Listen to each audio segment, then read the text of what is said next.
My name is Cyrus, 32 years old, and I bought my first house when I was 28 after years of grinding at my software engineering job.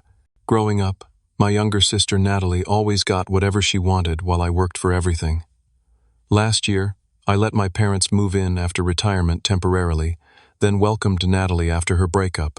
Yesterday, while presenting in Seattle, my phone buzzed. Dad's text read, "You're not welcome home anymore. Your stuff is in the garage." Before I dive deeper, drop a comment telling me where you're watching from. Hit like and subscribe if you've ever had family take advantage of your generosity.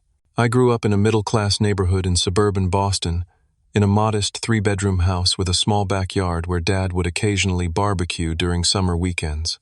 From my earliest memories, I was the responsible one, the son who did his homework without being asked, who saved his allowance instead of spending it on candy, who helped around the house without complaint. My sister Natalie, 4 years younger, was always the baby of the family, the princess who could do no wrong. Our parents, Robert and Diana, ran a small hardware store that provided a comfortable living but required long hours.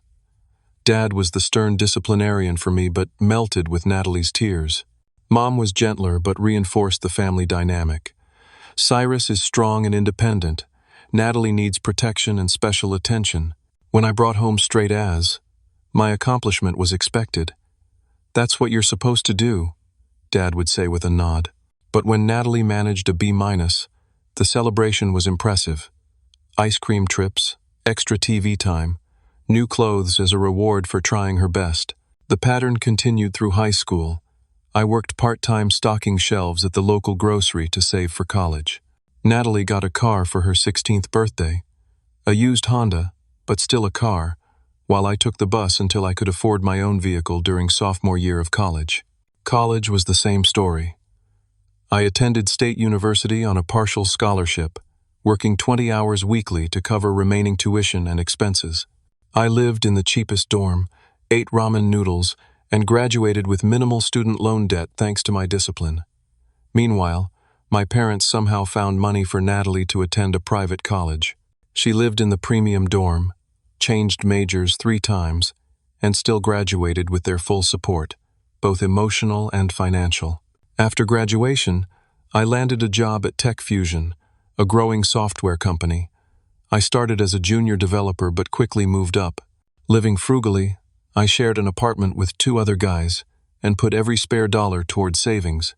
By 28, I had saved enough for a down payment on a modest 3-bedroom house in a developing neighborhood. Nothing fancy, but mine. The house needed work. I spent weekends replacing outdated fixtures, painting walls, and fixing the deck. My parents visited occasionally, always with comments like, "This neighborhood is a bit rough, isn't it? Or couldn't you afford something closer to us?" They never acknowledged the achievement of homeownership before 30. 3 years ago, the family hardware business started struggling against big-box competition. Dad, stubborn as always, refused to adapt. Sales declined, debts mounted, and eventually, they were forced to close. Their retirement savings, heavily tied to the business, took a massive hit. Around the same time, Mom developed arthritis, adding medical bills to their financial stress. "We just need a few months to get back on our feet," Dad said when they asked to move in with me. "The market's terrible for seniors on a fixed income." I hesitated, remembering a lifetime of being taken for granted, but ultimately agreed. Family is family, right? They moved into my guest bedroom 2 years ago. Temporary slowly became permanent. They brought more belongings than the room could hold, gradually spreading throughout my house. Dad rearranged the garage to suit his needs without asking. Mom took over the kitchen, criticizing how I organized my own cabinets. I adjusted my life to accommodate them.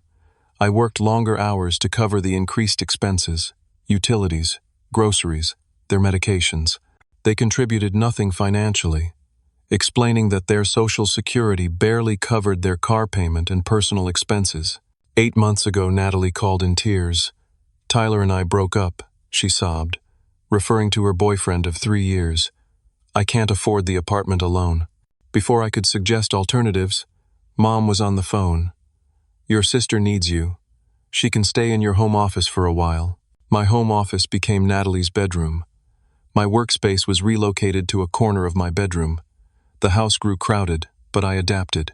I was, after all, the responsible one, the fixer, the provider. The pattern from childhood re-emerged. Mom cooked elaborate meals for Natalie when she had a bad day.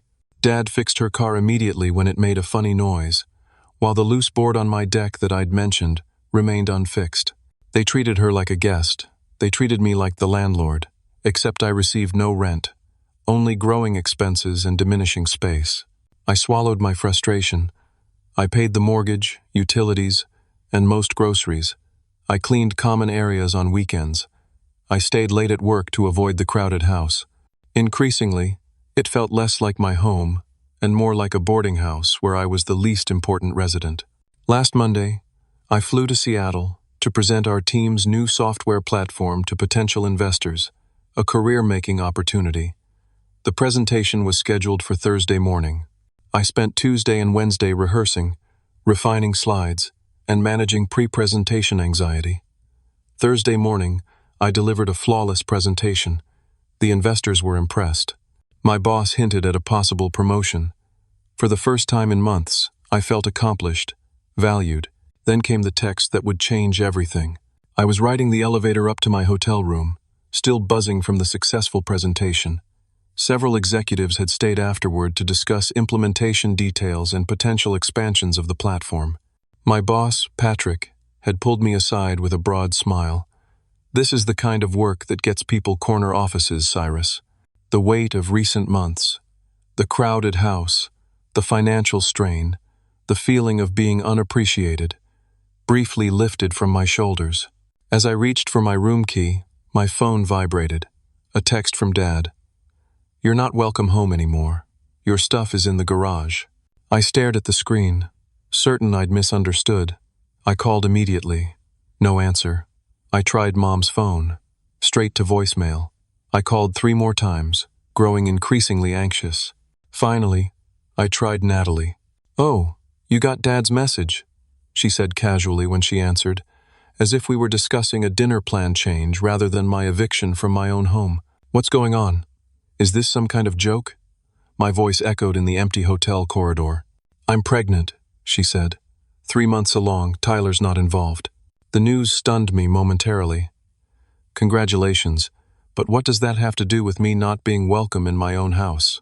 Mom and Dad think I need stability right now, a permanent place for me and the baby. Your house has 3 bedrooms. Perfect for us. You're always working anyway, barely home. It makes more sense this way." I couldn't process what I was hearing. "Natalie, it's my house. I bought it.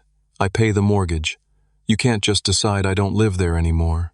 Dad says since we're all family, it's really a family house.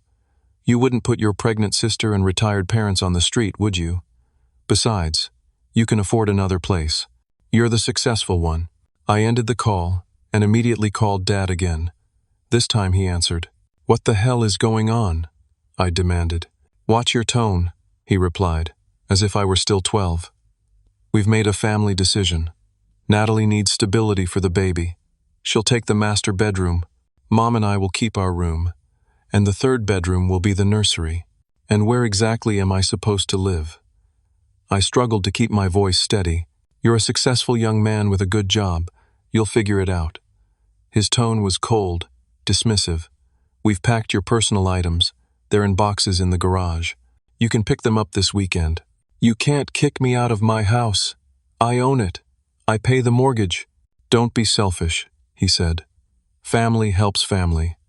Your sister needs this more than you do." I tried reasoning, arguing, even pleading. Nothing penetrated his certainty that they were entitled to my home. When I mentioned legal ownership, he scoffed.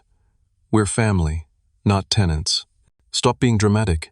I called Mom next, hoping for rationality.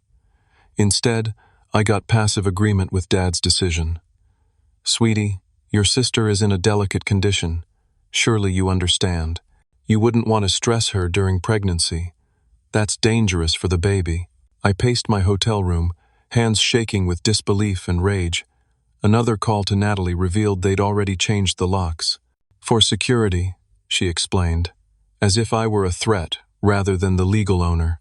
I sat on the edge of the hotel bed, trying to comprehend the magnitude of the betrayal.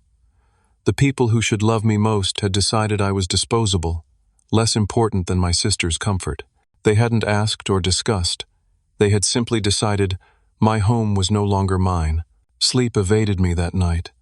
I alternated between rage, disbelief, and a deep, aching hurt that made my chest physically pain. The presentation's success from hours earlier felt meaningless in the face of such betrayal. As dawn broke, I had made a decision. I would fly home immediately and confront this situation head-on. I called Patrick at 6 a.m., explained a family emergency, and apologized for missing the investor dinner. He was understanding. The hard part was already done, and the team could handle the dinner.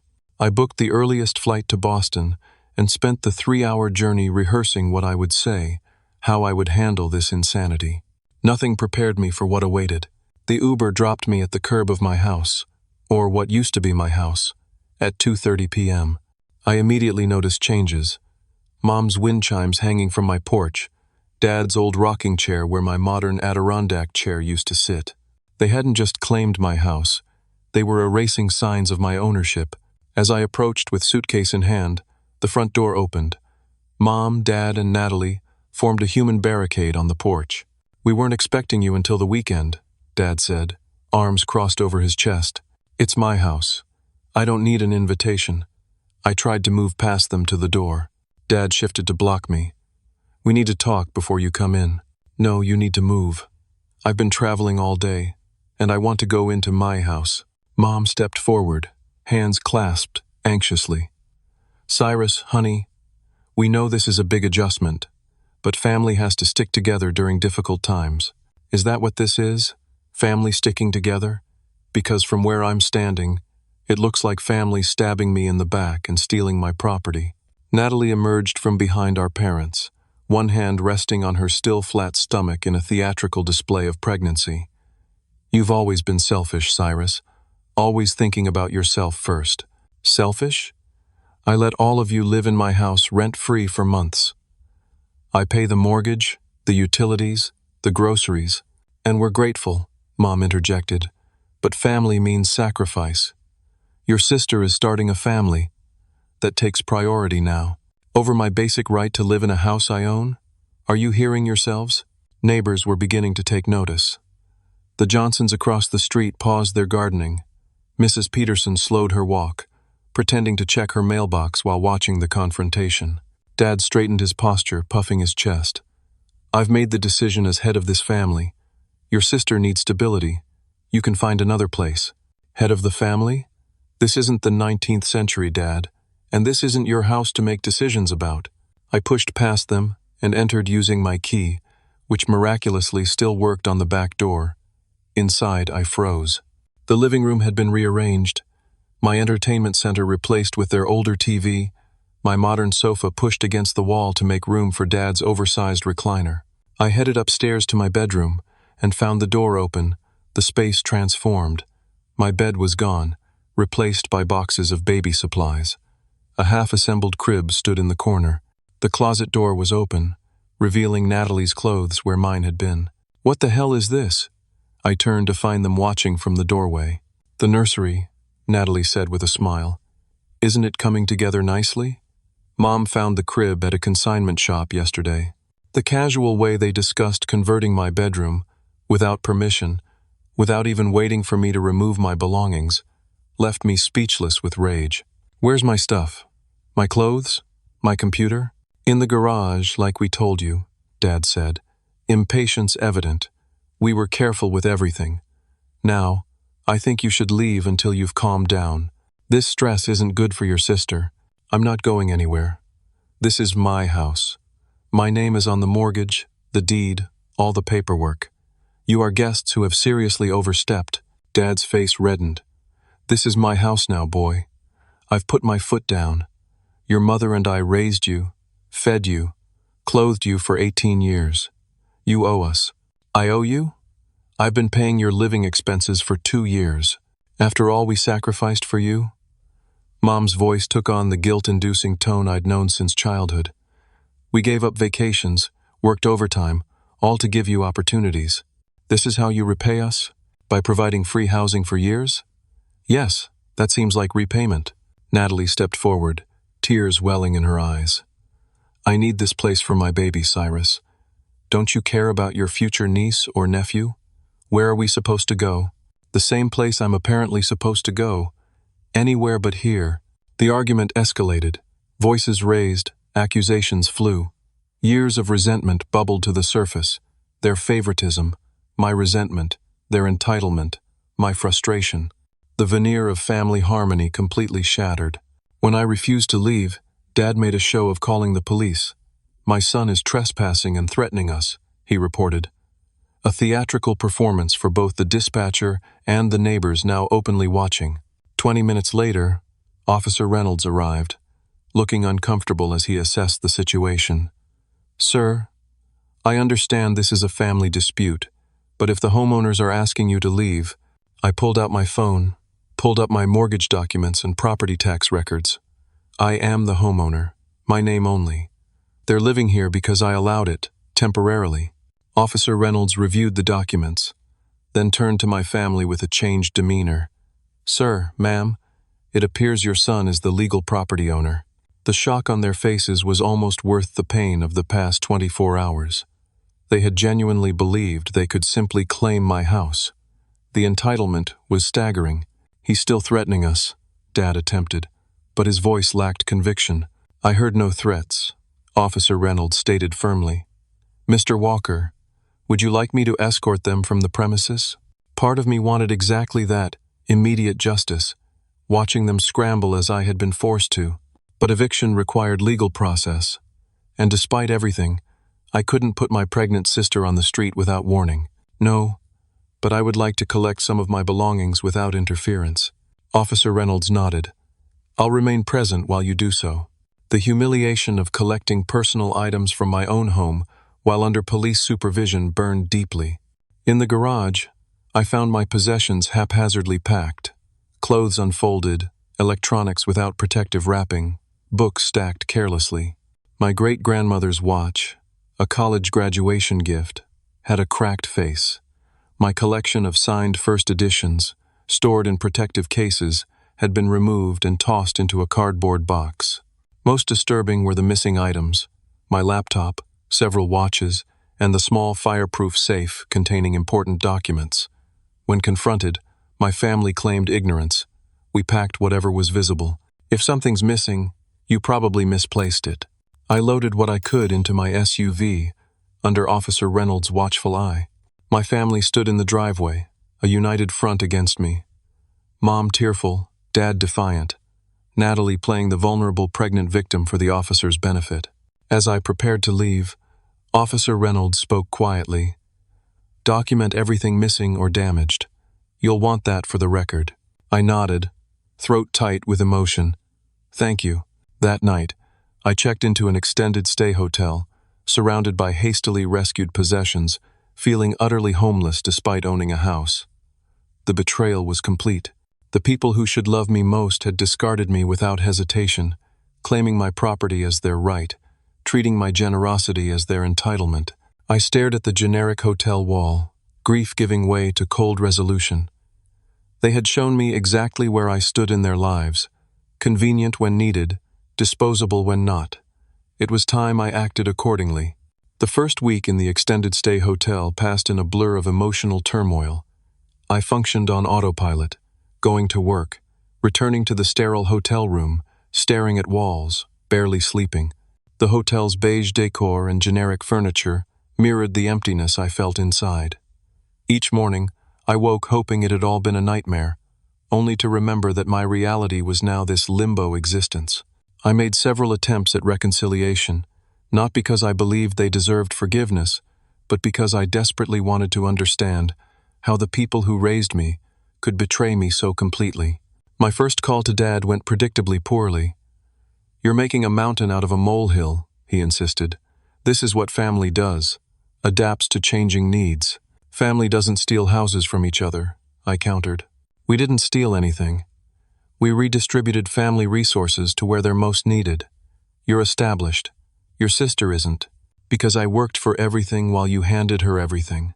You see, this is why we made this decision without you. You've always resented your sister's needs. Some brother you are. Her needs or her wants? There's a difference, Dad. You owe us for raising you. 21 years of food, clothing, shelter, education. Have you calculated that cost? The conversation devolved from there, ending with his declaration that I was dead to him until I grew up and accepted family responsibility. The irony of him lecturing me about responsibility while living in my house rent-free was apparently lost on him. Mom's approach was different but equally toxic. My heart is breaking, Cyrus, she whimpered into the phone. Seeing my children at odds like this, I didn't raise you to be so hard-hearted. You raised me to be responsible, then punished me for it by taking advantage. If you loved us, you'd understand a mother's concern for her pregnant daughter. Do you want your sister and innocent baby homeless? There are options besides my house, Mom. Apartments, rental houses, government assistance programs. You'd subject your sister to some squalid apartment during her delicate condition? If you could see her now, so pale and nauseous from morning sickness. When manipulation failed, she resorted to tears, then to silence, then finally to anger. Your father's right. You've always been the cold one, calculating. Maybe this is for the best, showing us your true colors before we relied on you for our elder care. Natalie's message, sent via text rather than a direct conversation, was perhaps the cruelest. You were always the odd one out anyway. Mom and Dad just felt obligated to include you. Now we can be a real family without your judgment and superiority complex. My baby deserves better than an uncle like you. The cumulative effect of these interactions was devastating. Not only had they stolen my home, but they were rewriting our entire family history to justify their actions. In their revised version, I was the villain, selfish, cold, calculating, rather than the responsible son who had supported them for years. I reached out to my lawyer friend Derek for advice. Over drinks at a bar near the hotel, I laid out the situation. Legally, it's straightforward, he explained, nursing a whiskey. You own the house. They're tenants without a lease, technically at-will occupants since you allowed them to stay. You can evict them with proper notice according to state law. And morally? I asked, though I already knew the answer. Derek set down his glass. Morally, they've completely violated your trust and generosity. They're exploiting your familial bond while contributing nothing. In any other context, we'd call this what it is, financial abuse. His validation provided temporary relief, but the reality remained complicated. Evicting my pregnant sister and elderly parents would make me the villain in everyone's eyes, regardless of justification. This fear was confirmed when my phone began ringing with calls from extended family members, people who rarely contacted me except at holidays. Aunt Elaine, Mom's sister, called first. How could you abandon your pregnant sister and elderly parents? After all they've done for you. I tried explaining my side, but she spoke over me. Your mother is devastated. Your father says you've threatened them. Is this the man we raised you to be? Uncle Thomas, Dad's brother, was equally condemning. Your father tells me you're trying to kick them out of their home. I always thought you were the responsible one in the family. It's my home, Uncle Thomas. I paid for it. I own it. Don't be pedantic, boy. Family property is family property. Even cousins I'd been close to growing up began unfriending me on social media. The family narrative had spread like wildfire. Selfish Cyrus abandoning his pregnant sister and elderly parents, threatening them, causing unnecessary stress during Natalie's delicate condition. The isolation was absolute. At work, I struggled to concentrate, making uncharacteristic errors. My boss, initially understanding about the family emergency, began showing concern about my performance.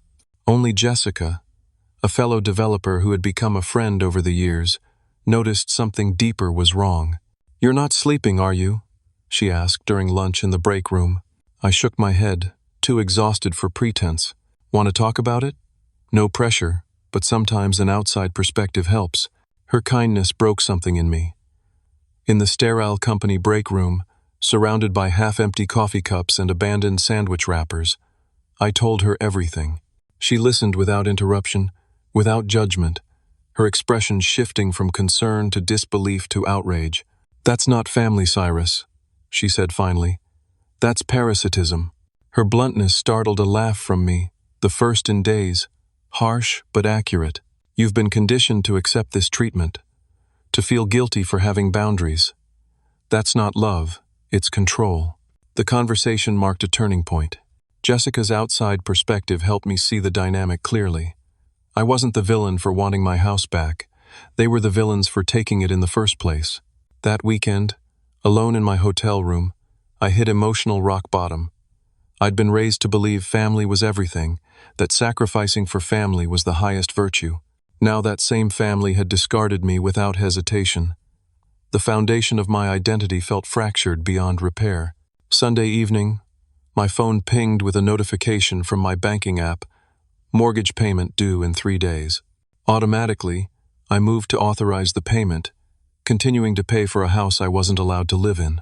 My finger hovered over the confirm button. A moment of clarity struck with almost physical force. Why was I still enabling them? Why continue financing their comfort at the cost of my own? For the first time, I saw the situation with complete clarity. They had taken my generosity for weakness, my responsibility for obligation. They believed they were entitled to everything I had earned. The realization was simultaneously painful and freeing. I closed the banking app without authorizing the payment. If they wanted my house, they could pay for it. If they couldn't pay for it, they would face the consequences of their actions, perhaps for the first time in our family dynamic. I slept soundly that night, dreamless and deep, like a man who had finally set down a burden he'd carried too long. Monday morning arrived with newfound clarity. Instead of the fog of betrayal and hurt that had clouded my thinking for days, I awoke with purpose. This wasn't just about reclaiming my house. It was about reclaiming my self-respect and establishing boundaries that should have existed long ago. First step: secure my financial position. I called in sick to work, then scheduled appointments with both my financial advisor and a real estate attorney, not Derek, whose friendly advice was valuable but who lacked specialization in property law. My financial advisor, Eleanor, reviewed my situation with professional detachment that I found refreshing after the emotional chaos. "Let's separate emotion from finance," she said, adjusting her glasses as she reviewed my accounts. "The mortgage is solely in your name, correct? No co-signers?" "Correct. I qualified alone and made every payment myself." "And there's no formal rental agreement with your family members? No documentation of their occupancy status?" "Nothing written. It was supposed to be temporary." She nodded, making notes. "From a purely financial perspective, you have several options. You can continue paying the mortgage while pursuing eviction, effectively subsidizing their living situation during legal proceedings. Or you can stop payments and allow the foreclosure process to begin, which would eventually force them out but would severely damage your credit for years to come." "What about selling the house?" "You can't sell with unauthorized occupants unless they cooperate with showings and eventual vacancy. Given what you've described, that seems unlikely." The consultation with Attorney Michaels was equally sobering. "Massachusetts landlord-tenant law still applies even in informal family arrangements," he explained. "They're considered at-will tenants since you permitted their occupancy without a lease. You can terminate their tenancy with proper written notice, typically 30 days. If they refuse to leave after that period, we file for formal eviction, which takes additional time." "How long altogether?" "Best case, if they leave when required by the notice, 30 days. Worst case, if they contest everything and delay proceedings, 3 to 4 months, possibly longer." "And my obligations during that time?" "As the property owner, you're responsible for maintaining the property in habitable condition, including utilities. Cutting off essential services to force them out would be considered illegal self-help eviction." I left both meetings with a clearer understanding of my position. I had legal rights, but exercising them would be neither quick nor simple. Meanwhile, I needed a more permanent living situation than the extended stay hotel. Jessica proved invaluable during this transition. Her sister worked in property management and helped me find a 1-bedroom apartment with a short-term lease. The rent was reasonable, the location convenient to work, and most importantly, They had immediate availability. "It's not fancy," Jessica warned as she helped me move my salvaged belongings from the hotel, "but it's a start." The apartment was indeed basic: white walls, beige carpet, standard issue appliances, but it was clean and, most importantly, mine. No one could claim it, change the locks, or decide I didn't belong there. For the first time since the betrayal, I felt a semblance of stability.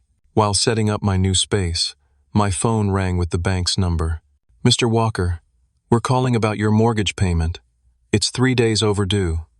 Would you like to make a payment by phone to avoid late fees?" "No, thank you," I replied calmly.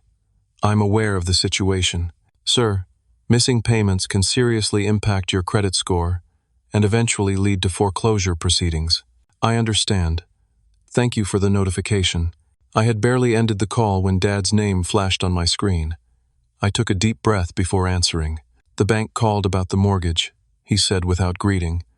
"They say it's overdue." "Yes, it is." "Well, are you going to pay it?" "No, I don't think I will." Silence. Then, "What the hell does that mean?" "It means if you want to live in that house, you'll need to pay for it." "You can't be serious. You know we can't afford that mortgage." "Then you have a problem, don't you? This is your responsibility, your mortgage, for my house, which you've taken over. Possession and responsibility go together, Dad. You can't have one without the other." His voice rose to a shout. "You would let the bank foreclose on your own family's home? What kind of son does that?" "The kind whose family stole his house," I replied, surprising myself with my calmness. "You made a choice when you changed those locks. Now you get to live with the consequences." After Dad's call came Mom's tears, then Natalie's hysterics. "You're endangering my baby's future. How could you be so heartless? This stress could cause a miscarriage." Their words bounced off me like rain off a window. The emotional manipulation that had controlled me for years suddenly lost its power. I saw it for what it was: a tactical response designed to regain control, not genuine feeling. The next morning, I contacted Attorney Michaels and instructed him to send a formal letter outlining the situation. They had 30 days to either vacate the property or begin paying market-rate rent, which he calculated at approximately twice what my mortgage payment had been. The letter also detailed the missing personal property I expected returned and the damages I had documented. The official nature of the legal letter changed something in the family dynamic. Suddenly, extended family members who had condemned me began calling to hear my side. Uncle Thomas was the first. "Your father mentioned a lawyer's letter," he began awkwardly. "I think perhaps I spoke hastily the other day." "You condemned me without knowing the facts," I replied. "That hurt, coming from someone I've always respected." "Well, your father presented it differently. He said you'd abandoned them, not that you'd been forced out of your own home. I've known Robert all my life, but sometimes he frames things to his advantage." One by one, relatives called with similar conversations: confusion, clarification, often followed by awkward apologies. The family narrative was crumbling under the weight of legal documentation and financial reality. At work, my performance began improving as my personal situation stabilized. I still had a long road ahead, but each day in my new apartment, each boundary maintained with my family, reinforced my resolve. Jessica continued to be a supportive presence, inviting me for occasional dinners, checking in without prying. The 30-day mark approached. Attorney Michaels confirmed my family had neither vacated the property nor arranged to pay rent. "We'll proceed with formal eviction filing," he advised. "Be prepared for this to get messier before it resolves." Messy indeed. The bank sent a formal warning about foreclosure proceedings. My family's panic escalated to new levels. Dad's anger became threats. "You'll never see your niece or nephew. You're dead to this family." Mom vacillated between guilt trips and health complaints. "My blood pressure is through the roof because of this stress. If anything happens to me, it's on your conscience." Natalie, perhaps realizing the seriousness of the situation, attempted reconciliation.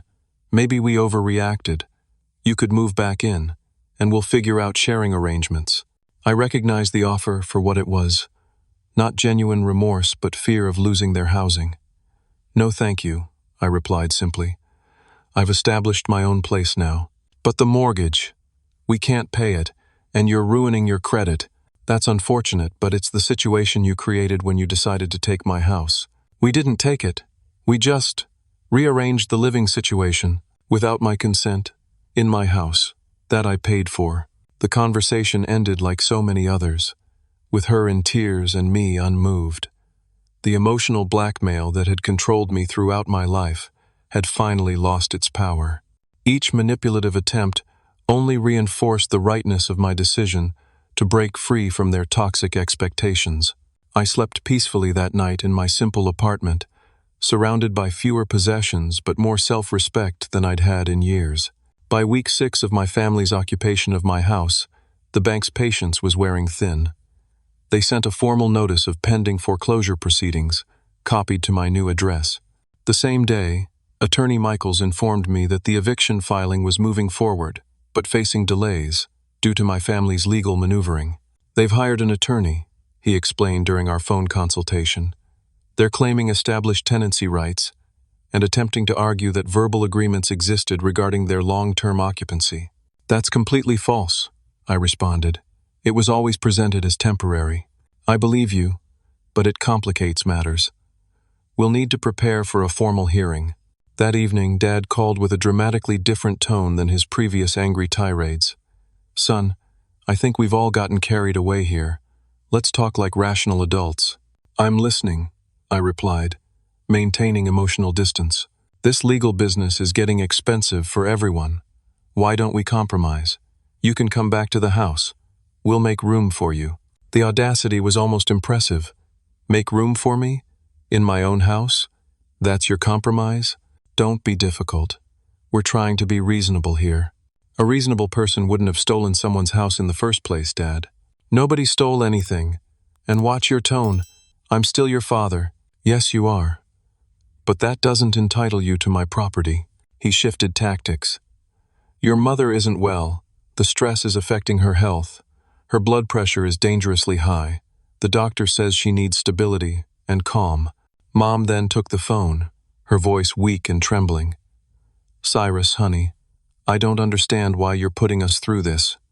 After all the sacrifices we made for you growing up, I recognized the performance for what it was. Another manipulation tactic. I'm sorry you're not feeling well, Mom. I recommend following doctor's orders for reducing stress. Moving to affordable housing might help with that. Her tone instantly changed from fragile to furious. How dare you? After all we've done for you. The pattern was becoming predictable. When intimidation failed, they tried compromise. When compromise failed, they tried guilt. When guilt failed, they returned to anger. Round and round the emotional carousel went. Natalie's approach was perhaps the most transparent. She texted a sonogram image with the caption, "Your niece. She deserves a stable home." I didn't respond, but the implication was clear. My unborn niece was now being used as emotional leverage. Later that day, she called. "Tyler and I are talking again," she announced without preamble. "That's nice," I replied neutrally. "He's reconsidering his position on the pregnancy. Says he wants to be involved. I'm glad for you both. He might move in with us. Help with expenses." I nearly laughed at the transparent attempt. Into my house? The one heading toward foreclosure? Well, we were hoping you'd reconsider the mortgage situation if Tyler contributes. Maybe we could pay a small portion? Or you could find your own place together, like most expectant parents do. Why are you being so difficult? We're trying to make this work. No, you're trying to maintain free housing that isn't yours. There's a difference. The extended family's response continued to evolve as more details emerged. Some relatives maintained that family obligation trumped legal ownership, typically the older generation who shared my parents' entitlement mentality. Others, particularly cousins my age who had purchased their own homes, expressed disbelief at my family's actions. "I can't imagine taking over someone's house like that," my cousin Rachel commented during a rare supportive call, "especially after you were generous enough to let them stay in the first place." This divided response created tension at family gatherings I no longer attended but heard about through Rachel. Apparently, I had become a central topic of conversation, with sides drawn based largely on generational lines. The family narrative had splintered. No longer was I universally the villain, but the situation had become a complex moral debate about family obligation versus personal boundaries. Meanwhile, my life was slowly rebuilding around my new reality. The apartment began feeling less like temporary housing and more like home as I added personal touches, new furniture, artwork, plants. Work stabilized as my emotional state improved. I even received praise for a particularly challenging piece of code I developed for our next software release. My social circle, too long limited by family obligations, began to expand. Jessica introduced me to her friends, a welcoming group who knew nothing of my family drama and accepted me simply as Jessica's colleague. Brandon, another developer from work, invited me to weekly board game nights. I accepted, surprised by how much I enjoyed the simple pleasure of social interaction without underlying tension. After 8 weeks of legal maneuvering, the first significant consequence materialized. The house entered pre-foreclosure status. The bank's patience had run out. Dad called in a panic. The bank says they're starting foreclosure. They'll take the house. Yes, that happens when mortgages go unpaid for extended periods. You have to do something. This is your responsibility. No, Dad. It stopped being my responsibility when you decided it wasn't my house anymore. A heavy silence followed. For perhaps the first time, the reality of their situation seemed to penetrate. We can't afford this mortgage, Cyrus. You know that. I'm aware. So what are we supposed to do? Where are we supposed to go? The same questions I faced when you kicked me out. Figure it out. 2 days later, Mom called with news. We've found an apartment. It's small, but the landlord will work with our fixed income. The victory I expected to feel was muted, tempered by a lingering sadness for what our family relationship had become. I'm glad you've found a solution. Your father wanted me to ask about the foreclosure. If we move out, would you resume payments to protect your credit? It was the first acknowledgement, however indirect, that they had overstepped. Yes, once I confirm the property is vacant, I'll address the mortgage situation. And our things? We can't fit everything in the new place. You'll need to take what's important and valuable. I'll give you a reasonable time frame to collect everything. That's fair. Thank you. The gratitude for basic decency, something they had not shown me, was both ironic and sad. Natalie and Tyler, reconciled by necessity rather than genuine relationship healing, found a small 2-bedroom apartment across town. It's not what we wanted, she texted, the underlying accusation clear, but we'll manage. I didn't respond. Her expectation of sympathy after what they'd done still struck me as delusional. When the day came to inspect the house after their departure, I brought Jessica for moral support and Brandon for practical assistance, as he had construction experience and could help assess any damage. The house I entered barely resembled the one I had left months earlier. Neglect was evident everywhere: stained carpets, marked walls, burnt-out light bulbs no one had bothered to replace. The kitchen sink contained dirty dishes despite them knowing I was coming. The refrigerator held expired food they hadn't bothered to discard. More concerning were the structural issues Brandon identified. Water damage under the upstairs bathroom sink that had clearly been leaking for some time, a broken window in the basement poorly covered with plastic sheeting, damaged drywall in several locations. They weren't just living here, Brandon observed as we surveyed the damage. They were punishing you through the property. The utilities presented another problem. They hadn't paid any bills for 2 months, leaving substantial arrears that would need settlement before services could be fully restored. Standing in what had once been my carefully maintained home, I felt a strange mixture of anger and relief. The damage was extensive but fixable. The house could be repaired, cleaned, restored.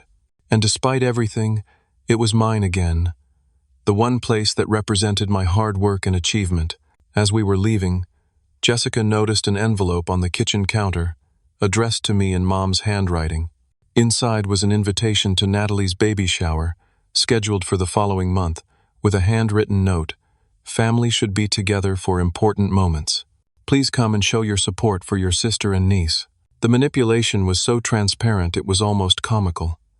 After everything they had done, they still expected me to show up with gifts and congratulations, to pretend nothing had happened. I placed the invitation back on the counter, turned off the lights, and locked the door behind me. 6 months have passed since I reclaimed my house. Much has changed in that relatively short time. After assessing the extensive damage my family left behind, I made the difficult but liberating decision to sell the property. Though the house represented my first major achievement, it also contained too many painful memories. Every room echoed with betrayal, every wall witnessed disrespect. The real estate market was fortunately in my favor. Despite needing significant repairs, the house sold within weeks, providing enough profit for a down payment on a modern 2-bedroom condo closer to downtown. The space is smaller but infinitely more peaceful. High ceilings, large windows, and most importantly, solely mine. My relationship with my family has evolved into something I never anticipated, but now recognize as necessary. After careful consideration and several sessions with a therapist, something I once would have dismissed as unnecessary, I established limited, strictly boundaried contact. Mom and Dad now live in a small apartment complex for seniors. Their financial reality has finally caught up with them after years of poor planning and entitlement. Dad's initial rage at their reduced circumstances eventually gave way to grudging adaptation. During our monthly phone calls, he rarely acknowledges the past situation directly, but his tone has lost much of its previous authority. The power dynamic has fundamentally shifted, not because I seek control, but because reality has forced recognition of our actual positions. Mom alternates between acceptance and attempts to re-establish the old patterns. "We miss you," she'll say, voice tinged with practiced sadness. "Family should be closer." When these guilt trips fail to elicit the desired response, she typically changes the subject rather than escalating, a small but significant improvement.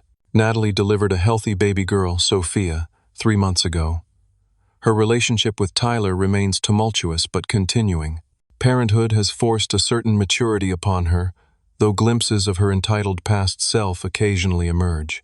When I declined to contribute to her baby registry beyond a modest gift, her initial reaction was indignation. "After everything we've been through, this is all she's worth to you?"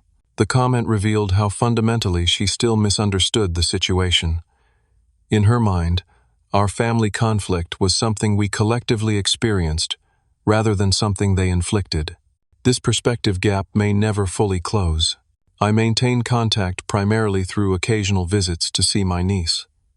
These interactions are brief, civil, and conducted in public places rather than their home or mine. Boundaries that once would have seemed cold or extreme now feel essential to my well-being. The most surprising growth has occurred in my non-family relationships. Without the constant drain of family obligations and emotional manipulation, I've discovered capacity for deeper friendships than I previously believed possible. Jessica, whose support proved invaluable during the crisis, has become a close friend whose insight I deeply value. Her matter-of-fact perspective on family dynamics helped me recognize patterns I'd been too close to see clearly.